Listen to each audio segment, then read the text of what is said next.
Hello, good evening, at least for me. Uh, as you can see by the title of the video, today I'm going to be talking a bit about the question of Brexit and rejoining and all of that. Okay, let's start from the more practical aspects of the matter. And let's start immediately by debunking a true popular myths that are fairly common amongst rejoiners. Okay, let's debunk them already. The fact that some believe that the UK can have an agreement like Switzerland and Norway have with the EU. Okay, I will stop you right there.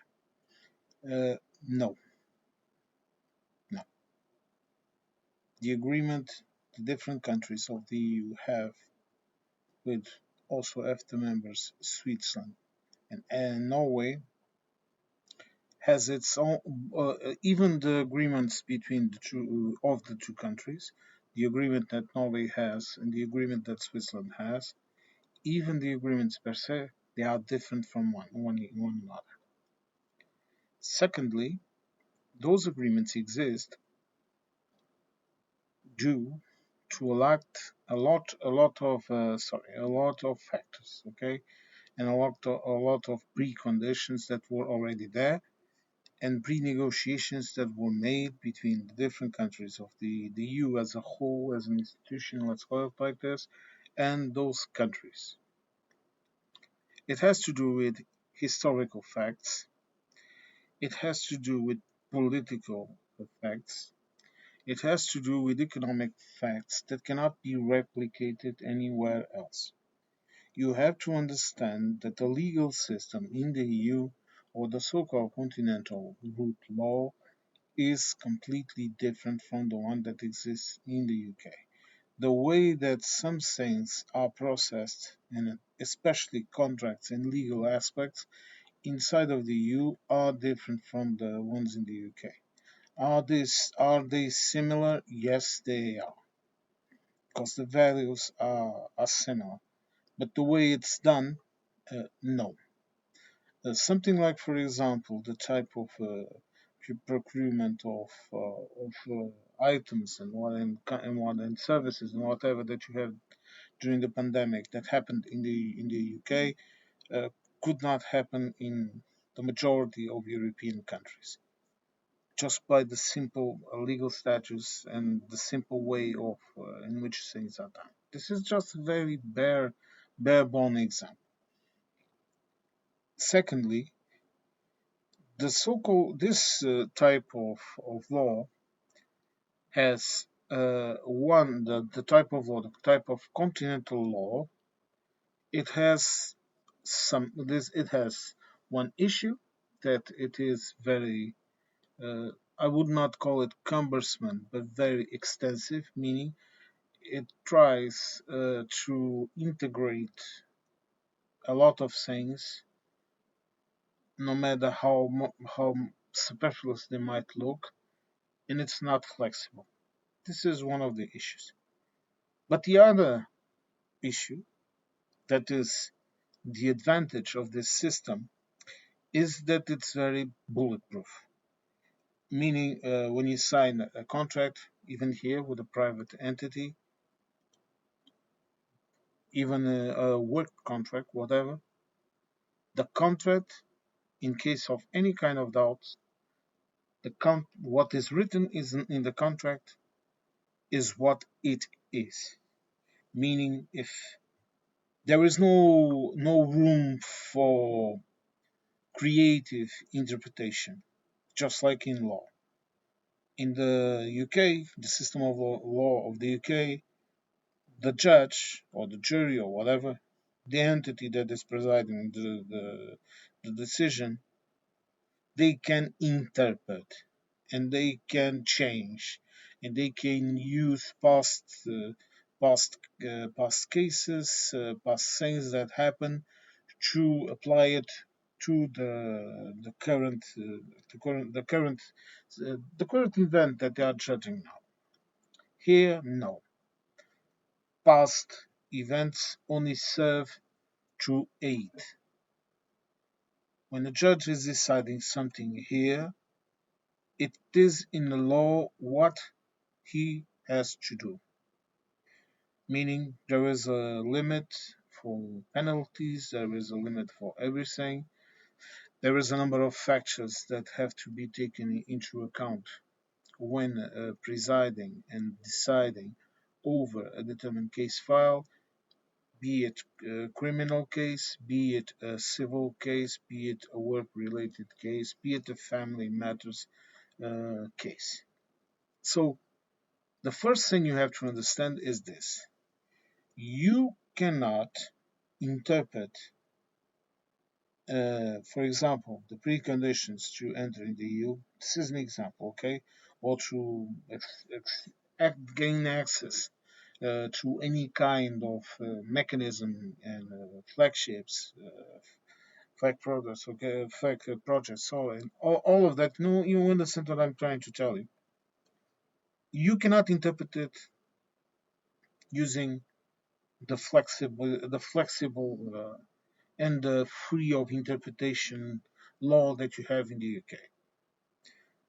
And that interpretation of the law has caused a lot of issues in the UK, because when you have decent people that are there to decide, and that they have a sense of honor, a sense of responsibility, a sense of accountability to their position as judges, as politicians. When you have good people doing their job, it works. When you don't have people that are competent or unbiased doing their job, you have serious issues. Here, for example, if a politician decides to start trying to bend the rules, the practical result is he gets kicked out. The laws don't pass in the constitutional tribunal. Okay, the other politicians, the other parties, call them constantly on it. The politician, the PM, for example, he can even be sued for not doing their job properly, of going against the law, of breaking the law. Look, there's a PM right here, there's a PM here in Portugal right now on trial, and he was in jail for I don't know, a year and something, preventively, so he would not interfere in the case. So it's a completely and utter different system of law. And when I see American people, British people, some YouTubers doing it too, talking about the issue and seeing it from their perspective of the laws, considering and thinking that just because the principles are the same, the way that the law is applied and the way that things are decided are the same, it annoys me, because it's not. Okay, I had formation in law. Okay, I did not completed my law degree because I had to work, to be honest, and to put things, uh, make things clear. Okay, but I still work in the area more or less. Let's call it like this. So I understand what I'm talking about. And not just me, there are other, look, I'm not some kind of guru, okay? There are other people that have constantly talked about this. YouTubers, people in the comment sections explaining this ad nauseum, and people just don't seem to understand. What what is the value, for example, of a rejoin the EU group or whatever, uh, doing a manifestation, a demonstration, sorry, a demonstration in support of the EU, in support of being a part of the EU and all that. It It reveals the will of the people to the politicians. It tells them, look, we want this. And polls and asking people, would you favor the. But my problem with all of that carnival, let's call it like this, all of that way of acting is this: it has no practical effect. It hasn't. Okay, was Brexit an historical mistake? Yes, it was. But the British people mandated someone to do it. Look, this is a simple truth that has to be accepted. But now, in the current situation, you ask me, so what can the UK do right now? Align their laws and regulations to the EU. The more aligned you are, the least paperwork, the least friction exists in both uh, the movement of people and the movement of goods. Bear to the minimum, this is all you can do. Oh, what can the parties in your country do? Legislate, alter things, change things. Change, for example, laws. Basically, and I don't like to say this like this because I think in politics, it's politics have no morals. Okay, neither does economics. They are pragmatic. they follow they follow specific factors, even human factors. Okay, but what they can do is copy what is being done in the EU in terms of laws and adapt it to their own legal system and try to improve things that way. What they can do, they can enter in whatever European projects led by the EU that they can. Erasmus, okay, Horizon, simple things like this, and stop thinking. And then I can see what they start. But we have to pay to be a part of it. Well, of course we have to pay to be a part of it because in Europe we are all a part of it.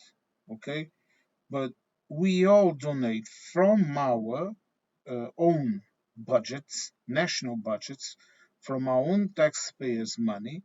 We donate to finance things like Horizon. So, if the UK wants to be a part of Horizon, if it wants to participate and also get the grants and the funds and whatever for scientists in the UK to work with scientists in the EU, and we all benefit from the result, both the UK and the EU. The UK government has to pay into the budget of that project.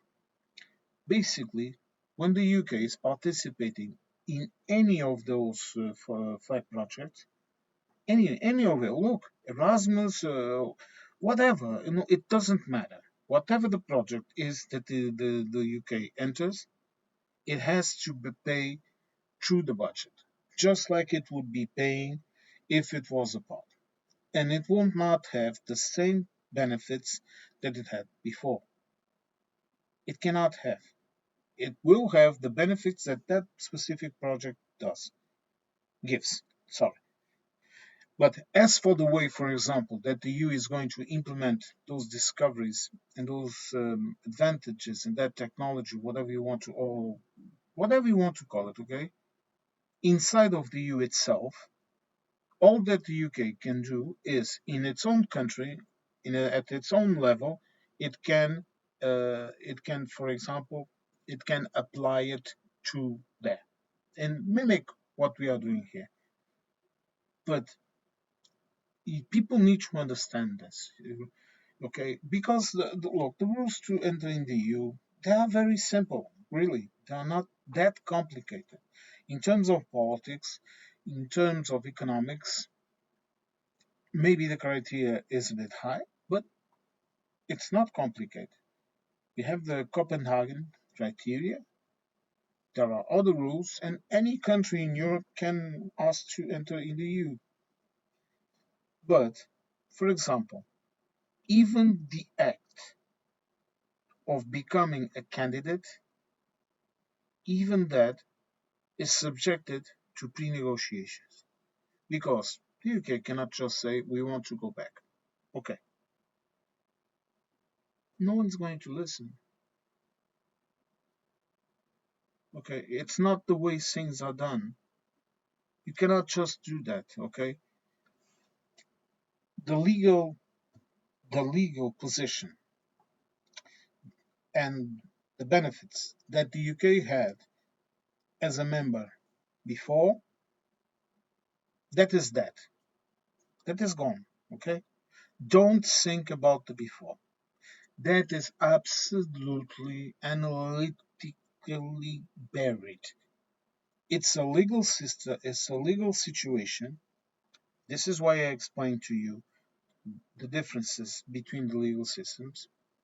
It's a legal system, a legal situation that existed in that moment and that now is completely gone.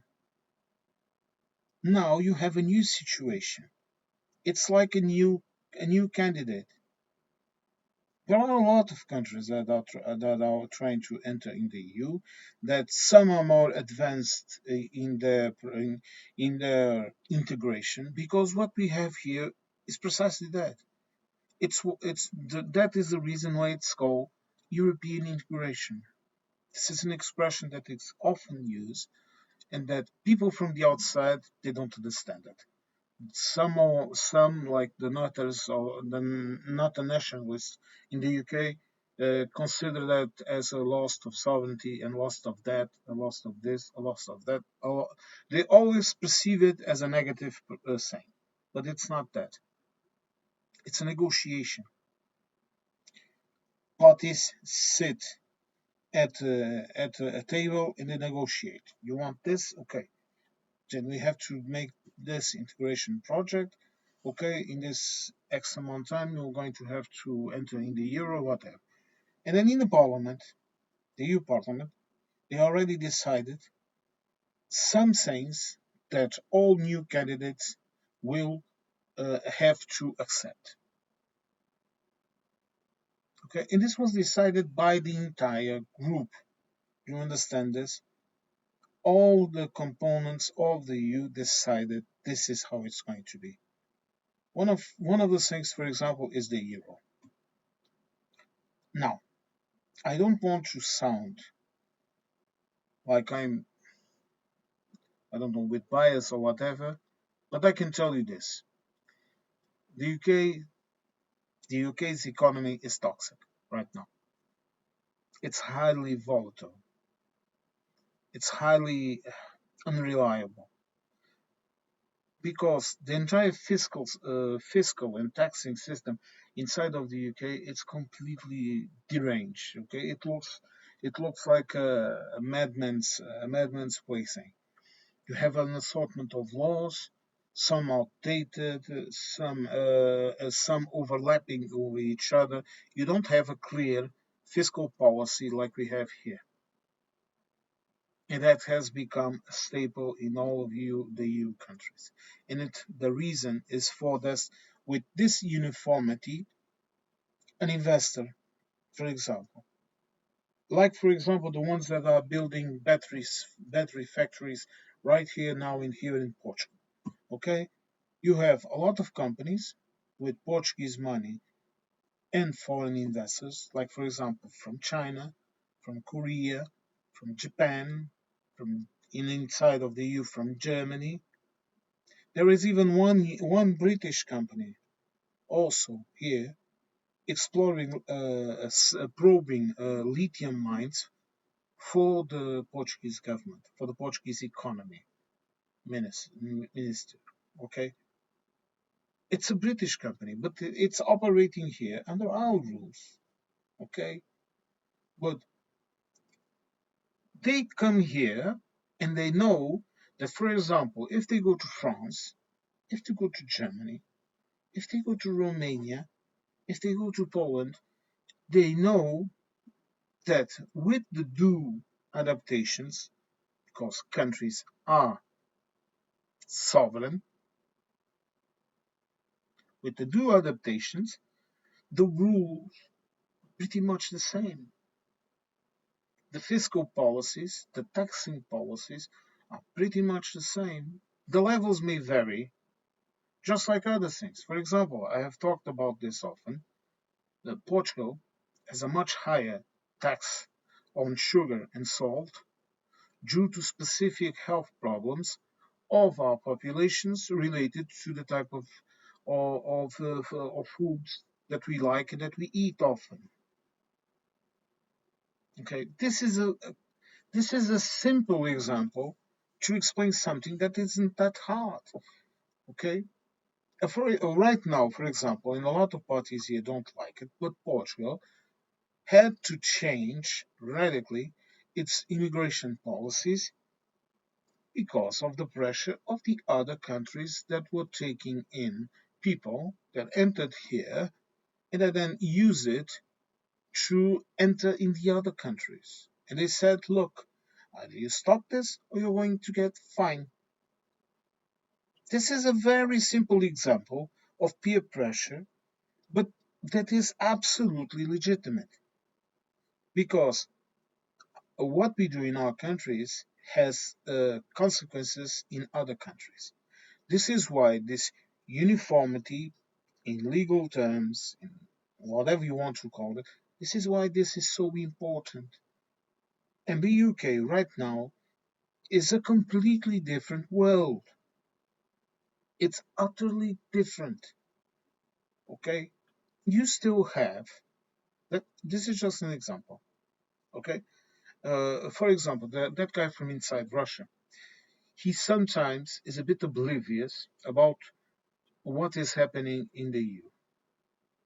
It's one of the few things that I consider that he is constantly wrong. And that is the reason why, although I sometimes still watch his contents, still hit that like button to give him a hand, I unsubscribed his channel because he confuses what happens in the United Kingdom with what happens in the US, in the EU, sorry, and what happens, for example, in Hungary and what happens in the rest of the EU. He confuses it completely because you have people that either already have an English passport or an English permanent residence that then from the UK has UK not nationals with residence use that for example, I'm talking about Russian oligarchs, to spend their vacations here in the EU. And this is something that has been combated here seriously. But even that simple gate from the UK, even those simple perks that, for example, Portugal has, for example, with the UK, due to our historic relation, and uh, and that we kept that reciprocity of perks. Let's call it, you call it perks, whatever you want to call it. Even that, okay, has to be very, very, very watch over. And you you are in that country, and then you start to talk about going back the way it was before. The way that was before doesn't exist anymore. It does not exist anymore. But look, I see other people outside of the EU that don't understand how things work here. There are even some talking heads inside of the EU itself that do not understand the way things are evolving. So it's nothing to be ashamed of, look, a person that goes into a demonstration and says, "Look, stop with this shit." Uh, approach the UK to the EU. Okay, let's try and solve some of these issues. That person, man, that person deserves all of support, all the support you can give them, because that can have practical effects. Look, let me give you an example. For example, British pears cannot be sold in France because of the different regulations.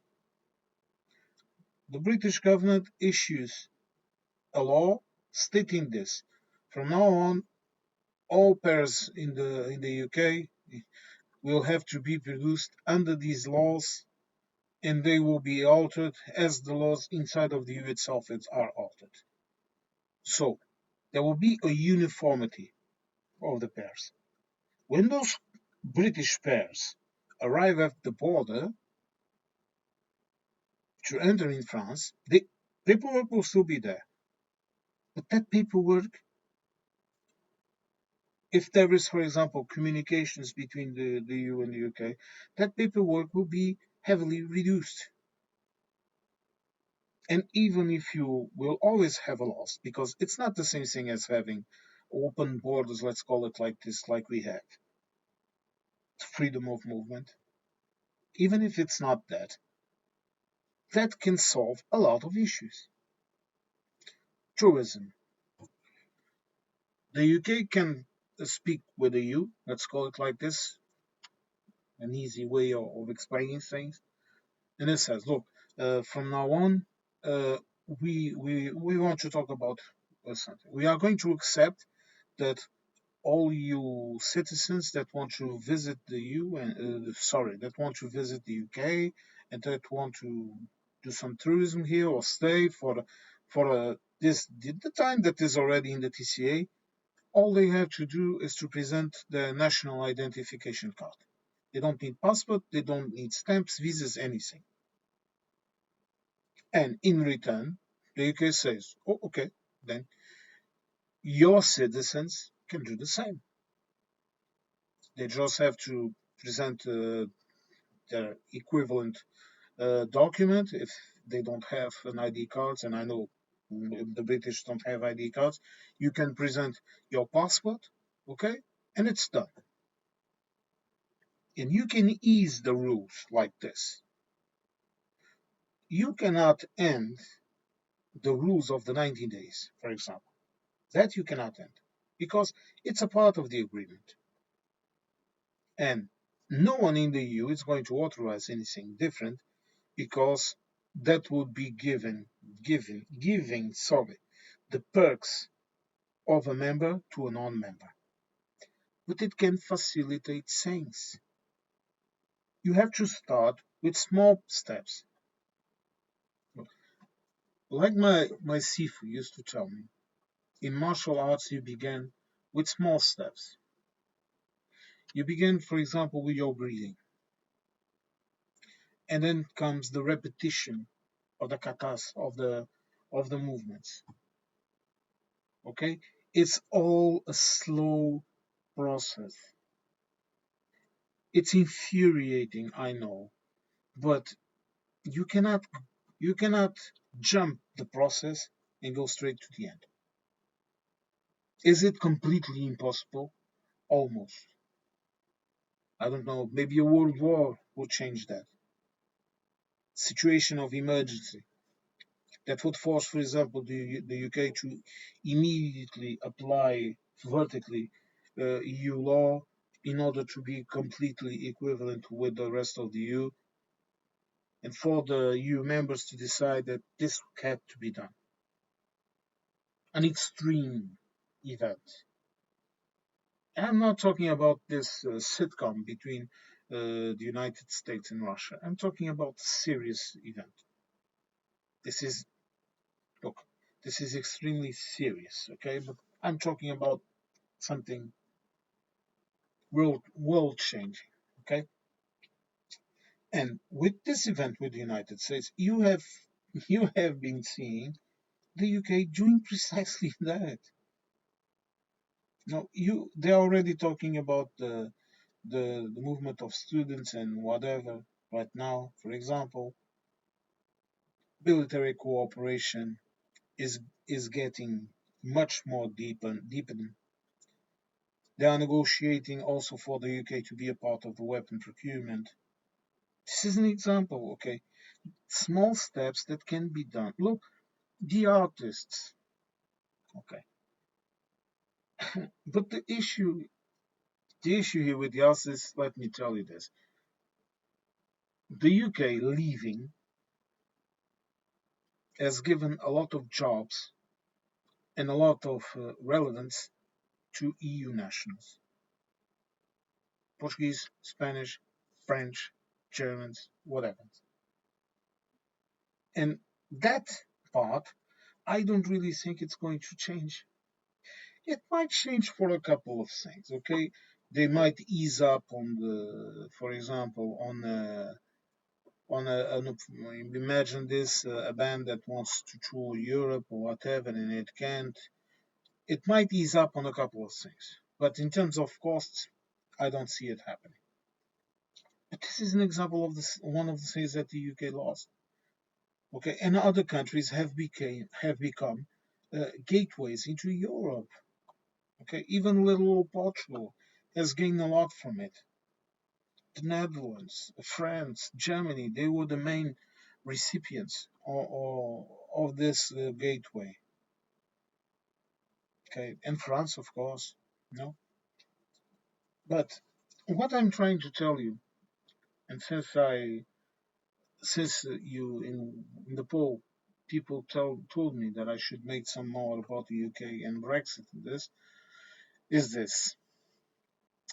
Don't let yourself be led by narratives of the rejoiners that are the same as the Brexiters, but just in a different part of the spectrum. Don't let yourself be led by that. Look at things from a pragmatic point of view. You want to ask your government to do something, then ask them that. Look, apply the same rules of origin that the EU has.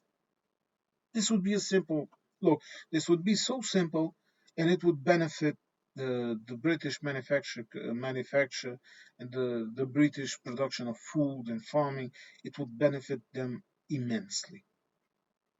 Okay, make agreements for seasonal workers. Okay,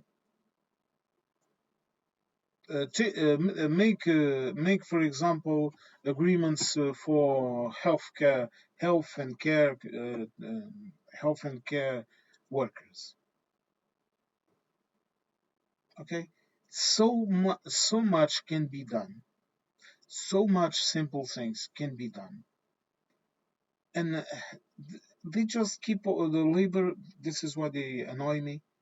They just keep on trying to satisfy the ones that are protesting outside outside hotels and the farmers, and they try to appease everyone, and they don't do bullshit. They do jack shit. Okay, they are not doing anything if they continue this way. But are they better than reform and the Tories? Oh, for God's sakes, of course they are. No, Farage wants to take you out of the ECHR. That would nullify about 99% of all the agreements that you have with Europe. And I'm not just talking about the EU, I'm talking about Europe. Okay? I'm talking about all countries. The ECHR is a base, is one of the preconditions for a lot of contracts and agreements that will have been made and updated from since the World War II. And if we are talking about a law of the book like the one in continental Europe, in most of the world, international law is continental law. It's based on it. If we are talking about that, if you go around with that folly of leaving the ECHR and doing whatever the other crazy things that he's trying to do, like putting the army to kick the migrants back to France or whatever the hell he wants to do, Look, then your country will burn. It will kill itself because you know what the reaction will be. Close the borders, close everything. Uh, no tourism, no traveling, no working, no nothing, because there wouldn't be any kind of legal security for Europe versus the United Kingdom. And people sometimes think, "Oh, you're exaggerating. All these things, they take care of it. Okay, they will negotiate and do that." No, I'm being pragmatic, man. And if you read things, if you take the time to understand how these things work, how commerce, for example, works, you know, do you think, for example, that when you send a parcel, for example, to Europe, there isn't an amount of safety, just like when we send it to you? Look at what is happening to the United States. Country after country after country after country are simply refusing to send parcels to United States. If this happens to the United States, do you think it's very hard for it to happen to the UK?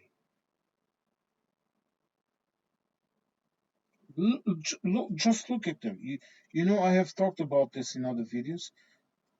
What is happening to the USA right now is Brexit times 10. They are doing a Brexit themselves with all the shit that they are doing. The difference here is the UK is not the United States. Badly, more bad, okay, less powerful, less influential. The USA can move along even if it's disintegrating. Even if for a chance it starts to disintegrate, that monster will continue to advance. For its sheer size, population, companies, whatever you understand, it will continue to advance one way or another until one day it falls, but everything falls. But the United Kingdom, it can disintegrate in a heartbeat. You already have UNICEF helping children in England. Okay, there are so many events happening in your country, and you do not have a system of actual media.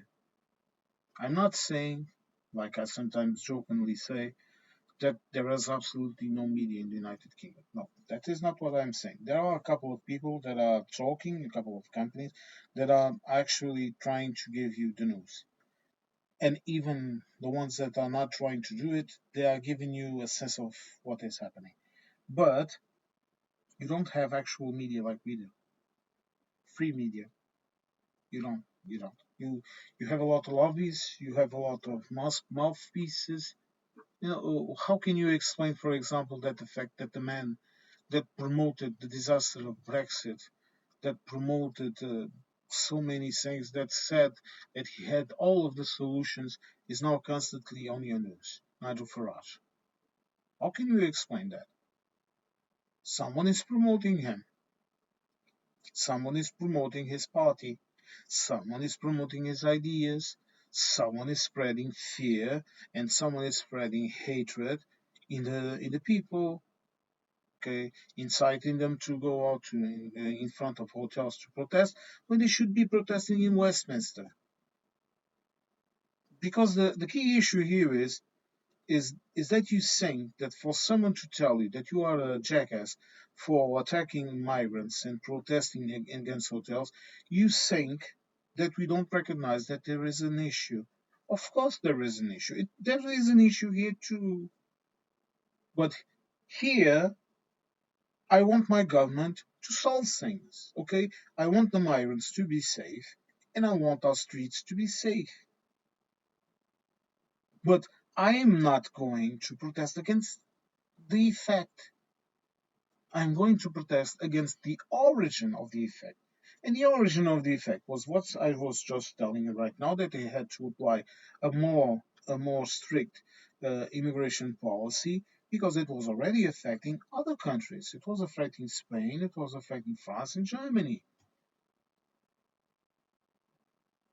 So, to all of those people that are manifesting outside of hotels, I tell you, go and manifest yourselves, go demonstrate outside Westminster, and also offer solutions for the lack of people working in the farms, in the hospitals, in the wherever you have a lack of population. My cat, she's saying this video has gone long enough, so I'm going to end it. So, well, I hope you liked this video, and I hope to catch you all in the next one. Since I have a feline, okay, I have a feline to take care of.